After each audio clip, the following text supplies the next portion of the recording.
So how did it all kick off? Well, it goes back to April 2022, when a secret security pact was signed on these islands. Now, this is a place most people know for the brutal battles of World War II, not for modern power plays. But this one document, it sent absolute shockwaves across the region. And here's exactly why it matters so much. Just look at this map. The Solomon Islands are less than 2,000 kilometers from Australia. For decades, this whole region was seen as a stable, Western-aligned backyard. This secret pact just shattered that reality. So what on earth was in this deal? Well, according to the leaked draft, the Solomon Islands could now call in Chinese military and police to maintain social order. It also gives Chinese naval ships the green light to stop in for supplies and lets Chinese forces protect their own projects on the islands. But maybe the most alarming part? The whole deal was confidential, completely hidden from Australia, the country's security partner for, well, forever. So, Section 1. A pact shakes the Pacific. And believe me, this single document had a seismic impact on the region. It didn't just forge a new partnership, it completely upended a status quo that had been in place for decades. The reaction was immediate and pretty intense. Australia's Prime Minister at the time, Scott Morrison, he didn't mince words. This wasn't some distant foreign policy issue. For him, this was a direct threat to Australia's own national security. Now, to really get why this was such a shock, we've got to rewind the clock a bit. Which brings us to Section 2, the Old Guard's monopoly. For over 75 years, the Solomon Islands were firmly, and I mean firmly, in the Western sphere of influence, especially Australia's. This was the era of the Old Guard. This timeline really paints a picture of just how deep those roots were.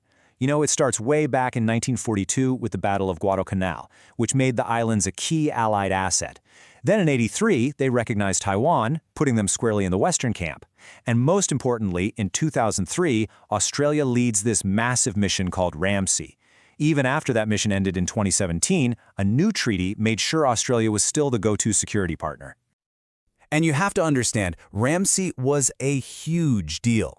After a period of really intense civil conflict, Australia led this massive 14-year-long mission that basically rebuilt the country's security forces and government from the ground up. It was really the high watermark of Australian influence. So the crucial point is this. For generations, Australia was the nation's safety net. It was their main source of aid and their security guarantor. A Chinese security presence was just unimaginable. Until, well, it wasn't. So what was the tipping point? The single decision that changed absolutely everything? Well, that came 3 years before the Security Pact. This brings us to Section 3, the 2019 diplomatic switch. It was a diplomatic bombshell. Prime Minister Manasseh Sogavare's government made the massive call to end its 36-year relationship with Taiwan and officially recognize Beijing instead. This diplomatic flip just blew the doors wide open for China in a way that had never been possible before. But you have to ask, was this really about the country's best interests? Well, according to the opposition leader, Matthew Whale, it was really about one thing: political survival for the Prime Minister. The idea was he could use a powerful new patron to keep his own government in power. And let me tell you, this decision did not go over well at home. We're talking allegations of bribes being paid to politicians to support the switch. It triggered violent riots in the capital, Honiara. The whole thing exposed these deep divisions, especially with the pro-Taiwan province of Malaita, and rioters went right after Chinese-owned businesses. So, that brings us to Section 4, China's offer, deals and security. With the diplomatic door now wide open, what exactly was China bringing to the table that was so compelling for the government in Honiara? How about this for an example? A $66 million loan from China snapped up in 2022. And what was it for?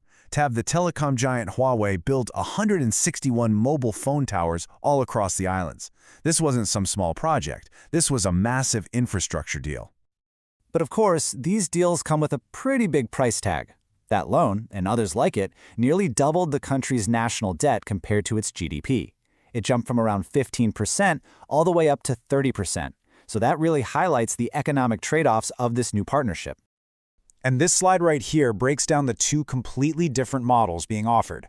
On one side, you've got the West, whose aid traditionally came with strings attached, things like good governance and human rights. On the other side, you've got China's model, which offered big, unconditional loans for infrastructure. And security-wise, The West was all about state building, while China's offer was much more direct. We'll help with riot control and protect our own assets.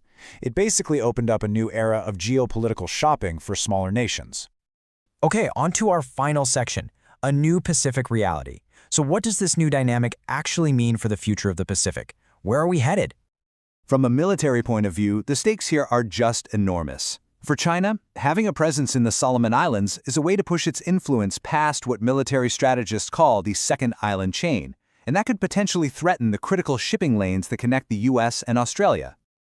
And you can bet the West has been scrambling to respond.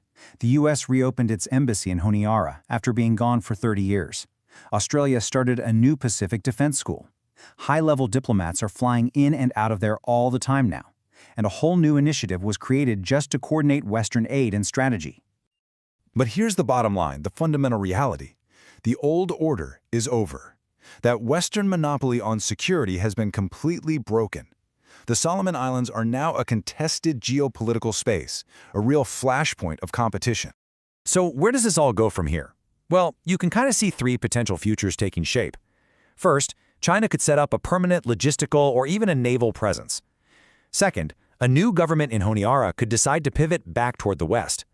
And third, which, seems the most likely for now, is that the islands just become this theater of constant rivalry, with both sides pouring in money and resources and militarizing the whole region in the process. And that leaves us with one last big question. Is what happened in the Solomon Islands just a one-off thing, driven by some unique local politics? Or is this the new playbook for how small nations can play the great powers off each other to serve their own interests, for better or for worse?